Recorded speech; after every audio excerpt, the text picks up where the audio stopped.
NBA merupakan liga yang sudah berusia sangat tua. Liga ini berdiri sejak Perang Dunia Kedua usai, tepat di tahun 1946.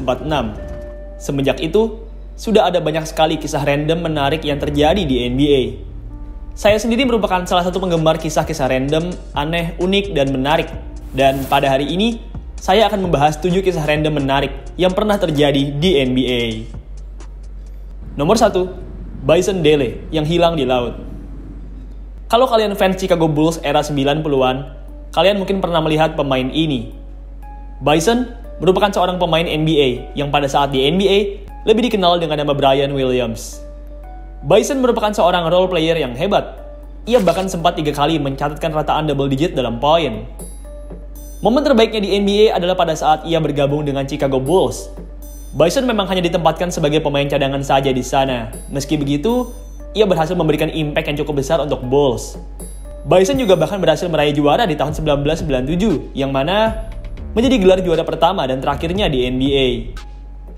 Usai bermain untuk Chicago Bulls, Bison pun kemudian pindah ke Detroit Pistons. Bison tidak hanya mendapatkan gaji yang lebih besar saja di Pistons, tapi ia juga mendapatkan waktu bermain yang lebih banyak di sana. Bison tampil amat baik di Pistons. Ia kala itu berhasil menjadi big man terbaik untuk timnya. Bison bisa dibilang sedang berada di masa prime-nya. Meski begitu, tiba-tiba saja, usai musim 98-99, Bison pun memutuskan untuk menjauh dari NBA. Di usianya yang masih 29 tahun, dan di saat ia sedang berada di masa prime-nya, Bison memutuskan untuk pensiun dari NBA. Alasan Bison memilih untuk pensiun sangatlah simpel. Ia memang tidak pernah tertarik untuk menjadi pemain NBA. Baginya, main di NBA hanyalah wadah untuknya untuk mengumpulkan uang demi bisa menjalankan cita-citanya. Bison memiliki cita-cita yang simpel. Ia ingin berkeliling dunia. Ia ingin menjadi seorang petualang. Dan usai ia mengumpulkan cukup banyak uang di NBA, Bison pun akhirnya memutuskan untuk pensiun dari NBA dan menjalani impiannya sebagai seorang petualang. Usai pensiun dari NBA, Bison pun kemudian pergi berkeliling dunia. Ia pergi ke berbagai tempat. Ia bahkan juga pernah pergi ke Indonesia. Pada 6 Juli 2002, Bison dan pacarnya, Serena, memutuskan untuk melakukan trip di Samudra Pasifik. Bison berencana untuk melakukan trip antar pulau dengan kapal yang ia miliki. Saat baru mau berangkat, tiba-tiba saja kakak Bison, Miles, muncul dan memaksa ikut dengan Bison dan pacarnya. Untuk informasi, Bison dan kakaknya tidak punya hubungan yang baik. Berbeda dengan Bison yang kaya dan punya karir yang sukses di NBA, Miles merupakan seorang pemabuk dan seorang pengangguran. Bagaimanapun, karena itu kakaknya, Bison pun akhirnya mengizinkan Miles untuk ikut. Akhirnya, Bison, pacarnya, dan kakaknya berlayar di Samudra Pasifik. Pada 20 Juli, kapal dari Bison pun kemudian berlabuh di Tahiti. Anehnya, Bison dan Serena tidak ada di kapal. Miles menjadi satu-satunya orang yang ada di kapal. Ketika ditanya orang-orang kemana Bison dan pacarnya pergi, Miles hanya menjawab seperti ini. "Oh, mereka masih berlibur di salah satu pulau, sedangkan aku harus pulang, jadi akhirnya aku pun pulang sendiri." Orang-orang yang mendengarnya percaya karena ungkapan tersebut logis dan Miles merupakan kakak dari Bison, jadi orang-orang pun percaya saja dengan Miles. Minggu demi minggu berlalu dan kabar dari Bison dan pacarnya tidaklah ditemukan. Telepon mereka tidak aktif, pokoknya mereka seakan-akan hilang dari muka bumi. Merasa curiga, polisi pun kemudian menyelidiki kakak dari Bison, yaitu Miles DeBoer. Usai diperiksa, ditemukan fakta baru bahwa Miles ternyata telah melakukan penipuan kepada bank. Miles berpura-pura menjadi Bison dan mengambil emas dari rekening bank Bison. Mengetahui Miles yang mencuri dari Bison, polisi pun jadi makin curiga dan kemudian melakukan interogasi kepada Miles. Miles mengaku bahwa ia tidak tahu apa-apa tentang Bison dan pacarnya. Ia mengaku tidak melakukan tindak kekerasan apapun terhadap mereka berdua. Mendengar perkataan dari Miles, polisi masih curiga. Meski begitu, karena tidak punya bukti yang cukup kuat, polisi pun untuk sementara belum bisa menahan Miles dan akhirnya membebaskannya lagi. Tak lama setelah diinterogasi, Miles ditemukan tewas bunuh diri. Ia menelan banyak obat yang menyebabkannya tewas overdosis. Karena Miles yang telah meninggal, polisi pun akhirnya jadi tidak bisa menyelidiki kasus ini lebih dalam. Miles merupakan satu-satunya saksi di TKP, tapi sayangnya Miles telah meninggal. Polisi sendiri memprediksi kalau Miles merupakan pelaku dari hilangnya Bison dan Serena. Dan kemudian, polisi pun membuatkan teori tentang bagaimana Bison dan Serena bisa terbunuh. Miles diketahui iri hati dengan Bison. Bison jauh lebih sukses darinya dan di sisi lain, Miles juga memang agak aneh. Ia punya kelainan mental. Di suatu momen yang pas, di saat sedang berada di tengah samudera, Miles pun mengambil pistol, menodongkannya kepada Bison dan pacarnya, dan kemudian menyuruh mereka berdua untuk lompat ke air. Ketika mereka berdua sudah berada di air, Miles pun kemudian pergi dan meninggalkan mereka berdua. Berada di tengah samudera merupakan hal yang mengerikan. Mereka berdua kemungkinan tewas tenggelam atau tewas karena dimakan oleh hiu. Bagaimanapun, sampai saat ini, fakta yang sebenarnya tidak bisa disebutkan karena satu-satunya saksi, Miles DeBoer sudah tewas karena bunuh diri. Nomor 2, Shaq dan gulat Brazilnya. Pada akhir karirnya di NBA, Shaq sempat bermain selama 2 musim bersama Phoenix Suns. Nah, di masa-masanya bersama Phoenix Suns tersebut, Shaq sering melakukan ritual absurd saat ia dan timnya sedang berada di locker room. Jadi, setiap beberapa hari sekali, Shaq akan telanjang bulat di locker room, lalu bergulat dengan rekan setim maupun staf yang berada di locker room. Shaq menyebut ini sebagai gulat Brazil, di mana 2 orang telanjang saling bergulat satu sama lain. Pelatih Phoenix Suns saat itu, Alvin Gentry, dalam sebuah interview, pernah menyebutkan bahwa gulat Brazil dari Shaq ini merupakan salah satu momen terabsurd yang pernah ia lihat selama ia menjadi pelatih basket. Ia berkata, tidak ada yang bisa menghentikan Shaq saat ia memutuskan untuk bergulat. Shaq merupakan seorang raksasa setinggi 216 cm dan berat 147 kg. Tidak akan ada yang bisa menghentikan monster sebesar itu saat ia memutuskan untuk bergulat sambil telanjang. Pelatih Alvin Gentry sendiri berkata bahwa Shaq tidak pandang bulu dalam memilih targetnya. Steve Nash, Grant Hill, Amar'e Stoudemire merupakan beberapa pemain yang pernah menjadi korban dari gulat Brazil Shaq. Nomor 3, Charlie Villanueva dan toiletnya. Charlie Villanueva merupakan salah satu pemain dengan kondisi fisik terunik di NBA.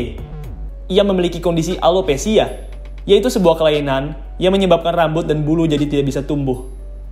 Jika kalian perhatikan, Villanueva memang tidak punya rambut maupun bulu sama sekali. Ia tidak punya rambut, tidak punya alis, tidak punya bulu tangan, dan tidak punya bulu-bulu lain di tubuhnya. Meski begitu, bukan masalah rambutnya yang saya bahas kali ini, tapi masalah toiletnya yang hilang. Pada Desember 2017, lewat akun Twitternya, Villanueva membagikan cuitan yang menunjukkan bahwa toilet di rumahnya sudah dicuri. Villanueva bingung kenapa toiletnya bisa dicuri. Bagaimana mungkin ada maling yang punya ide seunik itu, yaitu mencuri toilet? Villanueva sendiri lebih mengarah ke kaget daripada sedih. Ia tidak pernah menduga kalau toilet yang selama ini ia pakai untuk BAB akan hilang karena dicuri oleh maling. BTW, sampai saat ini, tidak ada yang tahu apakah toilet dari Villanueva sudah kembali atau belum. Kabar terakhir, Villanueva sudah melaporkan kejadian ini kepada polisi. Meski begitu, polisi menanggapi hal ini dengan sangat lambat karena hal ini memang tidak terlalu penting. Jadi, ya mungkin toilet Villanueva masih hilang sampai saat ini. Nomor 4, dari awalnya cuma mau nonton, malah jadi juara bareng Bulls. Matt Steigenga merupakan seorang pemain basket yang pernah terpilih di NBA Draft pada tahun 1992. Meski sudah terpilih, tapi Steigenga gagal masuk ke NBA. Meski sudah berkali-kali mengikuti uji coba, tapi Steigenga tetap dianggap tidak layak dan akhirnya ia pun hanya bisa menjadi pemain mancanegara. Suatu hari, pada bulan April 1997, Steigenga yang sedang gabut pun kemudian memutuskan untuk menonton pertandingannya Chicago Bulls. Saat itu, ia menelepon temannya yang bekerja di Bulls untuk membantunya memesankan tiket. Tak lama setelahnya, tiba-tiba saja, General Manager Chicago Bulls, Jerry Krause, menelepon Steigenga. Krause saat itu berkata seperti ini, "Matt, ini Jerry Krause. Hey, daripada kamu cuma nonton, lebih baik kamu main juga." Steigenga yang kaget pun kemudian berkata, "Oke, aku siap." Di hari yang sama, Steigenga pun langsung terbang menuju tempat latihannya Chicago Bulls. Hari yang ditunggu-tunggu pun tiba. Steigenga akhirnya bermain di NBA. Steigenga bermain selama 3 menit di game NBA pertamanya. Ia berhasil mencetak 1 poin dan 1 rebound selama waktu yang singkat tersebut. Di game berikutnya, Steigenga tampil lebih baik. Ia kala itu berhasil mencetak sebuah alley-oop dunk yang mana menjadi field goal pertama dan terakhirnya di NBA. Usai mencetak alley-oop dunk tersebut, Steigenga sudah tidak dimainkan lagi oleh pelatihnya. Meski begitu, di akhir musim, Bulls yang berhasil mendapatkan juara tetap menghadiahi Steigenga cincin juara. Meski hanya berada di Bulls dalam jangka waktu yang sebentar, tapi Bulls tetap menghargai jasa Stegenga dan tetap memberikannya cincin juara. Kisah dari Stegenga ini merupakan kisah yang amat unik.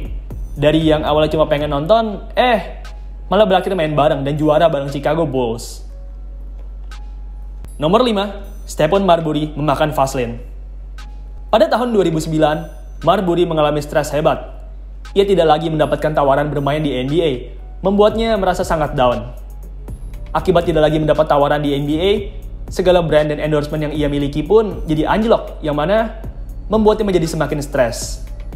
Saking stresnya, Marbury sampai-sampai pernah memposting sebuah video tentang dirinya memakan sebuah lotion tubuh, Fastlane. Marbury benar-benar stres saat itu. Ia berkata, ia ingin mengakhiri hidupnya. Ia frustasi dengan segala hal yang terjadi pada dirinya saat itu. Untungnya, Marbury berhasil membangkitkan lagi kehidupannya. Usai gagal masuk ke NBA, Marbury pun kemudian hijrah ke Cina. Marbury menjadi legenda di Cina, dan sampai sekarang, Marbury pun dikenal sebagai pemain asing paling terkenal di Liga Basket Cina. Nomor 6, Kenny Smith dan Bill Russell. Kenny Smith merupakan seorang analis NBA yang dahulu juga pernah bermain di NBA. Musim 1987-1988 bersama Sacramento Kings menjadi musim pertama Kenny di NBA. Di musim tersebut, Kenny juga kebetulan mendapat kehormatan untuk menjadi anak didik dari legenda NBA, Bill Russell. Bill Russell sangat suka dengan Kenny. Saking sukanya, di setiap tripnya Sacramento Kings, Russell sampai-sampai memerintahkan Kenny untuk terus duduk di sampingnya. Awalnya, teman-teman Kenny Smith mengira kalau ini adalah hukuman atau pelajaran untuk anak baru, tapi rupanya, alasan yang sebenarnya sangatlah unik. Kenny pernah bertanya kepada Bill Russell tentang kenapa ia harus duduk di sampingnya dan tidak boleh duduk dengan teman-temannya. Dengan santainya, Bill Russell menjawab seperti ini. "Nak, kamu harus selalu duduk di sampingku. Kamu tahu kenapa? Itu karena teman-temanmu merupakan pecundang. Mereka semua pecundang. Aku selalu berusaha men-trade mereka, tapi tidak ada satupun tim yang mau. Kalau kamu tidak percaya, kamu bisa cek langsung di kantorku. Tidak ada yang mau dengan mereka." Nomor 7, Charles Barkley mencium bokong keledai. Pada tahun 2002, seorang anak muda super tinggi dari Cina, Yao Ming, datang ke NBA. Yao merupakan pemain muda paling terkenal saat itu. Saking terkenalnya, ia sampai-sampai terpilih menjadi first pick di NBA. Yao Ming sendiri memang layak menjadi first pick. Selain karena tinggi dan sangat mobile untuk ukurannya, Yao juga punya performa yang apik di Cina, yang mana menjadi alasan mengapa ia bisa terpilih di urutan yang tinggi. Meski begitu, banyak orang yang tetap meremehkan Yao Ming. Banyak orang yang berkata kalau Yao Ming bisa menjadi first pick hanya karena ia berasal dari Cina, bukan karena skillnya. Salah satu analis NBA sekaligus mantan pemain NBA, Charles Barkley, bahkan juga ikut mengejek Yao Ming. Dalam sebuah acara televisi, ia berkata, jikalau Yao Ming berhasil mencetak lebih dari 19 poin di musim rookie-nya, maka ia akan mencium pantat keledai. Ejekan dari Barkley berakhir menjadi bencana untuknya. Pada pertandingan ke-8 Yao Ming di NBA, Yao berhasil mencetak 20 poin dengan field goal sempurna 9/9. Usai Yao Ming mencetak 20 poin, seluruh kru lain pun langsung menagih janji Barkley dan membawakan Barkley seekor keledai. Barkley, sebagai seorang pria sejati, ia pun kemudian menepati janjinya dan mencium bokong keledai. Baiklah, itulah tadi 7 kisah random menarik yang ada di NBA. Sekian video pada hari ini. Terima kasih buat kalian yang sudah menonton. Dan sampai jumpa di video selanjutnya.